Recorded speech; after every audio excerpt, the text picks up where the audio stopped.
Highnesses, Your Excellency, and in particular, Your Excellency, my dear brother, Umar al-Umar, thank you for your hospitality.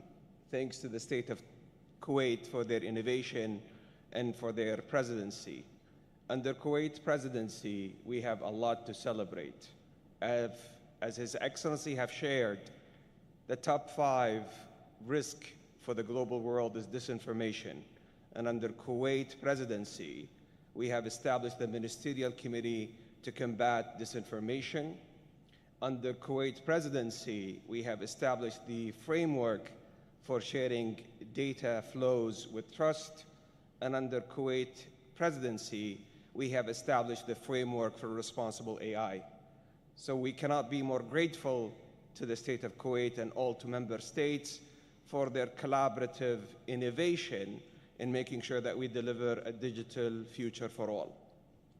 The DCO in the past 5 years have grown to represent 10% of the global population and close to $3.6 trillion of economic contribution.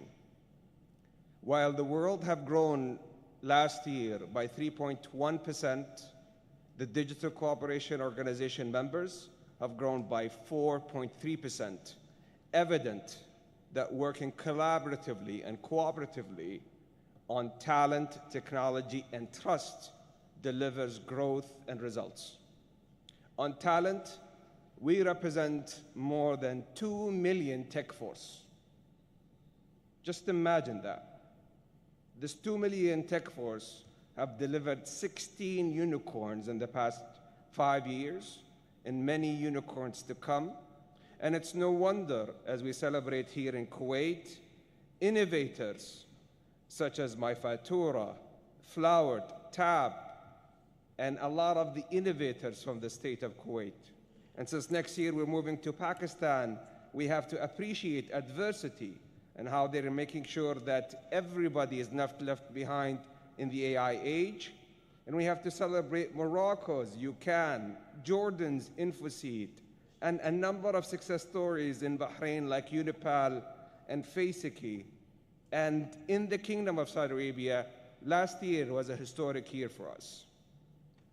We celebrated the first Nobel Prize winner who comes from the region in collaboration between the Kingdom and Jordan in delivering the first innovative solution in AI, in chemistry, to deliver a new material to be able to capture water from air and carbon from air to make sure that we protect the people on the planet.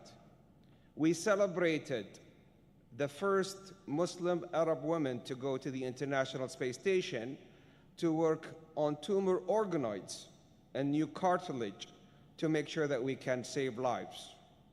And as we transition from talent to technology, we must appreciate for the Digital Cooperation Organization to succeed in the intelligent age. If the world needs 80 to 90 gigawatts worth of energy, we represent 10%.